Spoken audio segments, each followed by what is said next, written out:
Assalamualaikum warahmatullahi wabarakatuh. Perkenalkan, nama saya Amrina Rosada dari Prodi Pendidikan Agama Islam.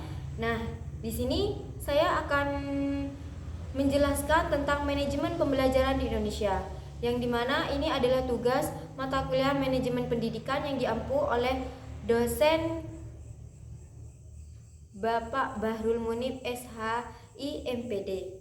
Nah, di sini manajemen pembelajaran di sekolah ini saya akan membahas menjadi 4 pembahasan. Yang pertama yaitu perencanaan pembelajaran dan pengorganisasian pembelajaran, pelaksanaan pembelajaran serta evaluasi pembelajaran. Nah, yang pertama-tama yaitu perencanaan pembelajaran. Nah, apa sih perencanaan pembelajaran itu? Nah, perencanaan pembelajaran adalah proses sistematis yang dilakukan oleh pendidik untuk merancang kegiatan belajar mengajar agar supaya tujuan pembelajaran dapat tercapai secara efektif dan efisien. Nah, proses ini mencakup penyusunan materi pelajaran, pemilihan media pengajaran, penggunaan pendekatan atau metode pengajaran, serta penilaian dalam suatu alokasi waktu yang akan dilaksanakan pada masa tertentu untuk mencapai tujuan yang ditentukan. Nah, dalam konteks pendidikan modern, perencanaan pembelajaran tidak hanya berfokus pada penyampaian materi saja, tetapi juga pada penciptaan pengalaman belajar yang bermakna yang relevan bagi peserta didik. Nah, hal ini melibatkan penyesuaian serta pembelajaran dengan kebutuhan minat dan karakteristik siswa, serta integrasi teknologi dan pendekatan pembelajaran yang inovatif. Perencanaan yang baik memungkinkan guru untuk menciptakan lingkungan belajar yang adaptif dan responsif terhadap dinamika kelas. Nah,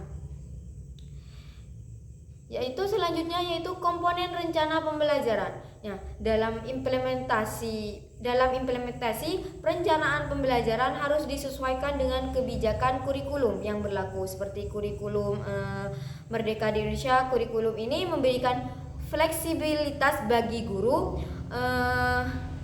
untuk merancang pembelajaran yang lebih kontekstual dan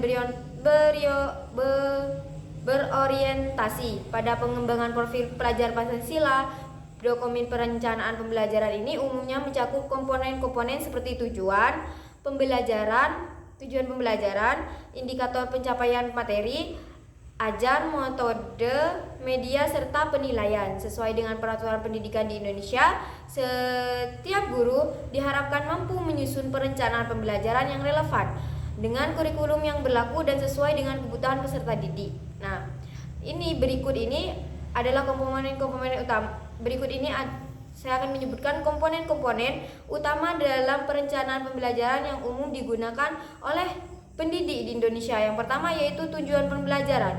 Nah, tujuan pembelajaran ini adalah rumusan tentang apa yang diharapkan dapat dilakukan atau dicapai oleh peserta didik serta menguasai proses pembelajaran. Tujuan ini disusun berdasarkan capaian pembelajaran dan diturunkan ke dalam alur tujuan pembelajaran. Tujuan harus spesifik, terukur, relevan, dan realistis. Yang berikutnya itu indikator pencapaian. Nah, indikator ini merupakan penjabaran lebih rinci dari tujuan pembelajaran yang digunakan untuk mengukur ketercapaian kompetensi siswa. Indikator ini menunjukkan perilaku hasil atau produk belajar yang dapat diamati dan diukur. Nah, berikutnya yaitu materi ajar. Nah, materi ajar ini adalah isi atau konten pembelajaran yang diberikan kepada peserta didik yang sesuai dengan tujuan pembelajaran. Materi ini bisa berupa fakta, konsep, prinsip, dan prosedur yang dipelajari oleh siswa dan harus disesuaikan dengan tingkat pembangunan peserta didik. Nah, yang berikutnya itu metode pembelajaran. Metode itu adalah cara atau pendekatan yang digunakan oleh guru untuk menyampaikan materi kepada peserta didik agar tujuan pembelajaran itu tercapai secara efektif. Nah, pemilihan metode ini harus dipertimbangkan terlebih dahulu, mempertimbangkan karakteristik peserta didik, materi, dan kondisi kelas juga. Nah, berikutnya yaitu media pembelajaran. Nah, media ini adalah alat bantu yang digunakan dalam proses pembelajaran untuk memperjelas materi ajar dan meningkatkan minat serta pemahaman peserta didik. Media ini bisa berupa visual audio, visual atau digital. Nah, yang berikutnya yaitu penilaian atau asesmen. Nah, penilaian ini adalah proses sistematis untuk mengumpulkan informasi mengenai pencapaian hasil belajar peserta didik. Penilaian meliputi asesmen formatif serta proses belajar dan asesmen sumatif di akhir pembelajaran. Nah, teknik penilaian ini berupa tes tulis, tugas proyek, observasi atau portofolio. Nah, berikutnya ini prinsip-prinsip perencanaan pembelajaran. Nah, perencanaan pembelajaran ini adalah langkah awal yang sangat menentukan keberhasilan proses mengajar dalam menyusunnya. Nah, guru ini perlu berpedoman pada prinsip-prinsip. Yang pertama, berorientasi pada tujuan pembelajaran. Nah, setiap rencana pembelajaran itu harus mengacu pada tujuan pembelajaran yang telah ditetapkan, baik tujuan jangka pendek maupun tujuan jangka panjang. Tujuan ini menjadi pedoman dalam memilih materi, metode, dan evaluasi pembelajaran. Ya, selanjutnya yaitu berdasarkan kebutuhan dan karakteristik peserta didik. Nah, perencanaan ini harus memperhatikan tingkat perkembangan kognitif, afektif, dan psikomotorik peserta didik. Nah, latar belakang sosial, budaya, serta minat dan gaya belajar siswa. Nah, tujuannya untuk memastikan pembelajaran yang inklusif dan diferensif. Nah, yang selanjutnya keterpaduan antar komponen pembelajaran. Nah, yang dimana semua unsur dan dalam rencana pembelajaran harus saling berkaitan dan mendukung satu sama lain sehingga proses pembelajaran berjalan sistematis dan terarah. Nah, yang berikutnya yaitu fleksibilitas dan adaptif. Nah, rencana pembelajaran harus bersifat fleksibel, memungkinkan guru untuk melakukan penyusunan terhadap situasi atau kondisi di lapangan baik terkait waktu, saran maupun dinamika kelas. Yang berikutnya itu berbasis konteks dan kehidupan nyata. Nah, pembelajaran yang dirancang ini hendaknya dikaitkan dengan konteks kehidupan siswa sehari-hari agar siswa itu merasa lebih dekat, relevan, dan termotivasi untuk belajar. Nah, berikutnya itu berorientasi pada aktivitas siswa. Nah, perencanaan pembelajaran ini harus mendorong partisipasi aktif siswa melalui kegiatan yang menantang seperti kolaboratif dan melibatkan keterampilan berpikir kritis, kreatif, dan pemecah masalah. Yang terakhir yaitu keberlanjutan berkeberlanjutannya. Setiap perencanaan itu harus mendukung kelanjutan pembelajaran dari satu topik ke topik lainnya berikutnya serta mendorong pengembangan kompetensi sepanjang hayat. Nah,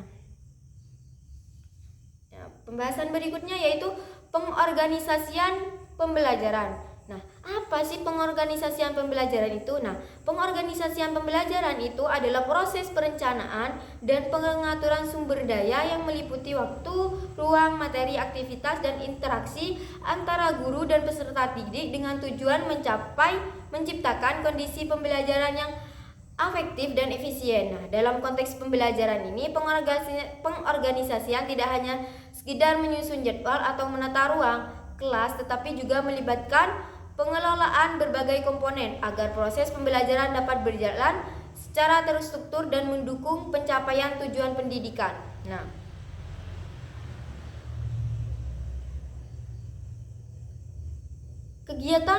berikutnya yaitu kegiatan utama dalam pengorganisasian. Nah, pengorganisasian ini dalam pembelajaran mencakup beberapa kegiatan utama yang saling mendukung menciptakan proses belajar mengajar yang efektif, efisien, dan menyenangkan bagi peserta didik. Kegiatan-kegiatan ini bisa mencakup pengorganisasian materi pelajaran, peserta didik, waktu, serta sumber dan media pembelajaran. Keempat aspek ini menjadi fondasi penting dalam merancang dan melaksanakan proses pembelajaran yang sistematis dan terarah. Nah,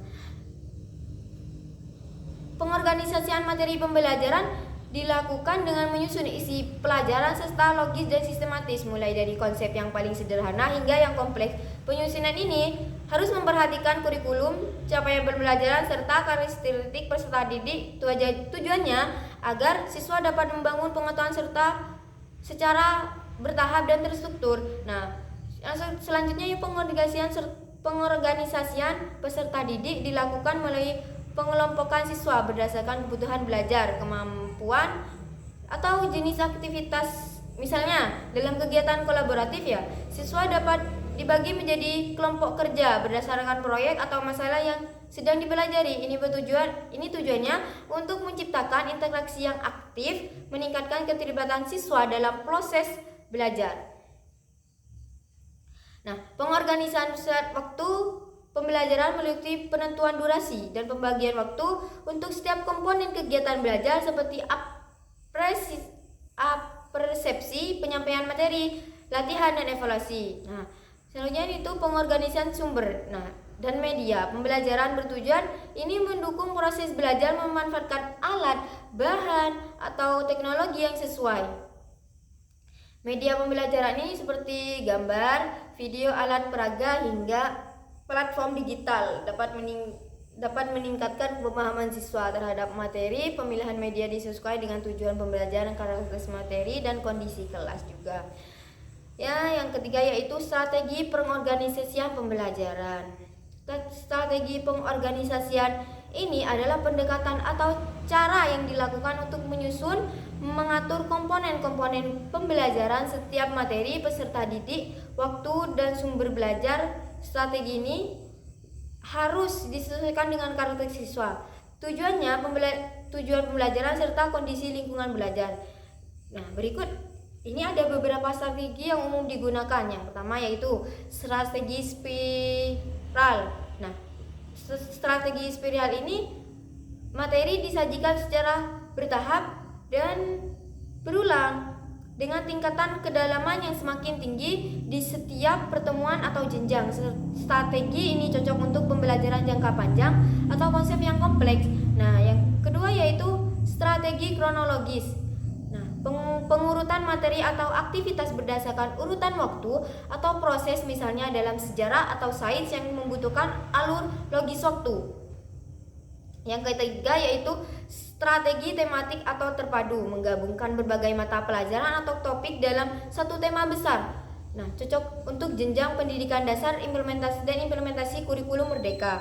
Nah, yang keempat yaitu strategi diferensiasi, yang dimana mengorganisasi pembelajaran dengan menyesuaikan pada tingkat kemampuan, gaya belajar, atau minat peserta didik sehingga pembelajaran itu lebih profesional. Yang kelima yaitu strategi pemecah masalah, yang dimana materi disusun berdasarkan masalah nyata untuk merangsang kemampuan berpikir kritis siswa. Nah, yang keempat yaitu peran kepala sekolah dalam pengorganisasian. Nah, kepala sekolah ini juga memiliki peran dalam pengorganisasian yang sangat penting untuk menciptakan lingkungan sekolah yang efektif, efisien, dan kondusif bagi proses pembelajaran. Nah, ini ada beberapa peran penting untuk kepala sekolah. Yang pertama yaitu menyusun struktur organisasi sekolah, mendeklarasikan tugas. Yang ketiga yaitu mengelola sumber daya. Yang keempat yaitu membangun tim kerja yang solid dan menetapkan peraturan dan tata tertib. 6 yaitu melakukan monitoring dan evaluasi. Nah, yang pembahasan berikutnya yaitu pelaksanaan pembelajaran. Nah, apa sih pelaksanaan pembelajaran? Nah, pelaksanaan pembelajaran ini adalah proses realisasi dari perencanaan pembelajaran yang telah disusun untuk mencapai tujuan pembelajaran yang telah ditetapkan. Dengan kata lain, pelaksanaan pembelajaran adalah kegiatan yang mengimplementasikan rencana pembelajaran termasuk interaksi antara guru dan peserta didik, penggunaan media pembelajaran, serta kegiatan belajar mengajar yang terstruktur. Nah, yang kedua itu tahapan pelaksanaan pembelajaran. Tahapan yang pertama itu ada tahapan pra-instruksional. Yang dimana tahapan pra-instruksional ini merupakan tahapan persiapan sebelum proses pembelajaran berlangsung. Nah, pada tahap ini guru mempersiapkan segala sesuatu yang diperlukan agar pembelajaran berjalan efektif dan lancar. Persiapan ini mencakup beberapa hal seperti perencanaan pembelajaran, persiapan bahan dan media, menciptakan kondisi yang kondusif, serta motivasi awal. Nah, tahap pra-instruksional ini sangat penting karena memengaruhi kelancaran proses pembelajaran. Jika persiapannya itu kurang matang, proses belajar mengajar bisa terganggu dan tidak maksimal. Yang kedua yaitu tahap instruksional. Nah, tahap instruksional ini adalah tahap inti di mana proses pembelajaran sesungguhnya terjadi. Pada tahap ini, guru dan siswa berinteraksi secara langsung dalam kegiatan belajar mengajar. Nah, ada beberapa tahapan. Yang pertama, penyampaian materi, keterlibatan aktif siswa. Nah, penggunaan media dan alat bantu. Yang keempat yaitu peran guru sebagai fasilitator. Nah, tahap instruksional ini adalah inti dari pembelajaran karena pada tahap ini tujuan pembelajaran diusahakan tercapai melalui interaksi guru dan siswa. Nah, yang ketiga yaitu tahap evaluasi dan tindak lanjut. Setelah proses pembelajaran berlangsung, tahap evaluasi dan tindak lanjut dilakukan untuk menilai hasil belajar siswa dan memperbaiki proses pembelajaran ke depannya. Nah, yang pertama yaitu evaluasi pembelajaran. Nah, guru mengukur pencapaian kompetensi siswa dengan berbagai teknik penilaiannya itu. Yang berikutnya analisis hasil, umpan balik remedial dan penggayaan. Yang terakhir yaitu refleksi guru. Nah, tahap ini sangat penting untuk memastikan bahwa proses pembelajaran berjalan efektif dan memberikan dampak positif pada perkembangan siswa. Dengan menjalankan ketiga tahap ini secara baik, pembelajaran dapat berjalan efektif, interaktif, dan berdampak positif bagi perkembangan pengetahuan, keterampilan, dan sikap peserta didik. Nah, yang terakhir yaitu evaluasi pembelajaran. Nah, pengertian evaluasi pembelajaran ini adalah proses sistematis untuk mengumpulkan, menganalisis, dan menafsirkan informasi guna mencari pencapaian hasil belajar peserta didik. Evaluasi ini dilakukan untuk mengetahui sejauh mana tujuan pembelajaran tersebut telah tercapai melalui berbagai indikator yang telah ditentukan sebelumnya dalam konteks pendidikan. Evaluasi ini menjadi alat penting untuk mengukur efektivitas proses belajar mengajar. Nah, tujuan evaluasi pembelajaran ini adalah yang selanjutnya yaitu tujuan evaluasi pembelajaran, yang dimana merupakan salah satu komponen penting dalam pendidikan yang bertujuan untuk mengetahui efektivitas proses belajar mengajar. Ya, ini ada beberapa tujuan utama dari evaluasi pembelajaran ini, yaitu yang pertama yaitu mengetahui tingkat pencapaian kompetensi siswa. Yang kedua yaitu menilai efektivitas strategi dan metode pembelajaran. Yang ketiga yaitu memberikan umpan balik bagi siswa dan guru. Yang keempat yaitu menentukan kemajuan belajar peserta didik. Yang kelima itu sebagai dasar pengambilan keputusan. Nah, selanjutnya yaitu jenis-jenis evaluasi pembelajaran. Nah,